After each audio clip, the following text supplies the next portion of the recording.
And while we're waiting for those results, we are joined by Thomas Hayes, founder, chairman, member of Great Hill Capital. Good to see you again. This was a surprise, I think, to both Democrats in how they did better than expected, and to Republicans who thought they would have this huge, I guess, Republican wave. It's turned into more of like a Republican splash. But to the rest of us who have followed politics, I mean, I'm certainly not surprised, and I don't think a lot of my colleagues are surprised that Americans chose to vote for a bit more practicality and a bit less of the crazy stuff on both sides.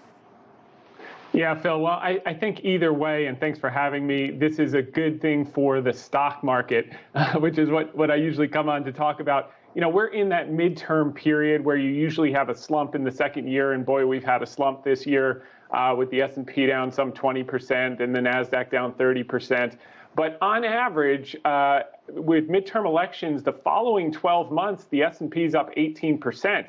So while things look pretty dim right now, we should look forward as to what might be happening. And what we think will happen, if you look, like you said, the red wave may be a red puddle, but they'll still control, looks like the House of Representatives with a lot less seats than expected, only 225, maybe somewhere in that neighborhood. The Senate, we won't know for some time. The runoff in Georgia is going to be critical, as well as the Senate seat in Nevada with Laxalt.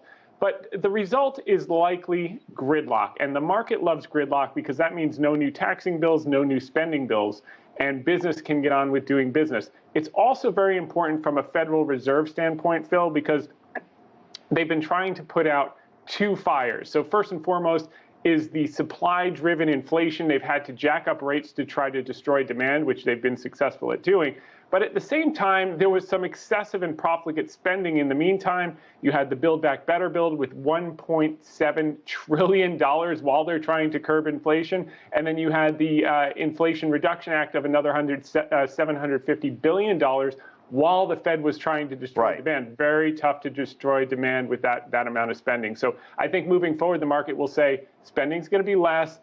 This will be a good thing for inflation. That means that the Fed might be able to slow down in coming meetings, which would be very good for markets and generally for the economy. Here's what's perplexing. In a University of Michigan survey that came out, I believe, yesterday, it surveyed potential voters as to their personal finances. And both parties and independents talked about the importance of personal finance and, of course, the economy. So we know that's issue number one and issue number two in most places.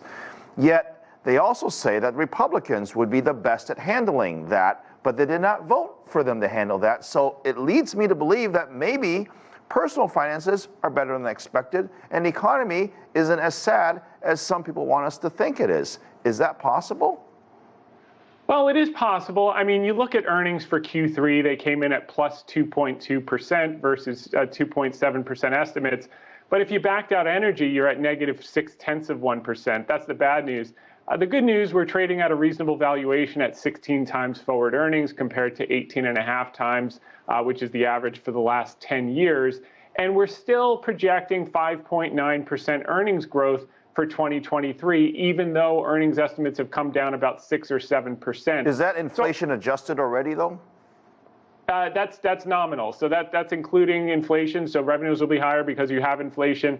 But, I think on balance, and you see it too, Phil, you go out to decent restaurants, it's tough to get a reservation still. So there is still some underlying strength in the economy. I think the key is going to be all the Fed policy works on a lag basis. We're starting to see the effect of demand destruction, like your previous speaker spoke to with the layoffs in Meta, 11,000 layoffs, Twitter, 3,700, Stripe, 1,000. So we're going to see more pain in the real economy. The question is, how much is the stock market already discounted? Here's the real reason we have you on the show, Thomas. I don't know if you know this or not. I don't know if the bookers told you not, but we need you to help us make some money. So with rates now at 5%, investors, regular folks, should we put our money in CDs? Should we buy real estate? Should we buy REITs? Where are we supposed to do? Where are people supposed to invest their money right now? I think what you want to look for is the highest quality companies, blue chip companies that are dramatically on sale that you can start to ease into slowly over time, over the next few months. He who picks bottom gets stinky fingers. So you don't want to put all in all at once. But you look at a business today, Disney. Okay, it's down. It caused about 100 points in the Dow Jones today to be down. The stock was down 13%. This is Disney. Their parks business was up 36% year on year. They added 12.1 million subscribers for a total of 164 million for Disney Plus. The problem is they spent too much on the streaming. Bob Chapek says he's going to lower the cost. They have a price increase going into effect December 8th. They also have ad-backed Disney Plus going into effect December 8th. So I think that's going to work out. But if you look out 3 years from now, Disney down some 65% off its recent highs. That business is going to be bigger all around the world. You got to keep in mind China's just kind of starting to reopen. They've got parks over there. They're going to have more expansion around the world. So I think you want to own some high quality assets like a Disney. Maybe you don't buy it immediately. You wait a few days for it to settle out. But that's going to be a high quality business looking 3 to 5 years out. Thomas Hayes, I have to thank you. And no, nobody wants sticky fingers. Good to see you, my friend. Thanks again.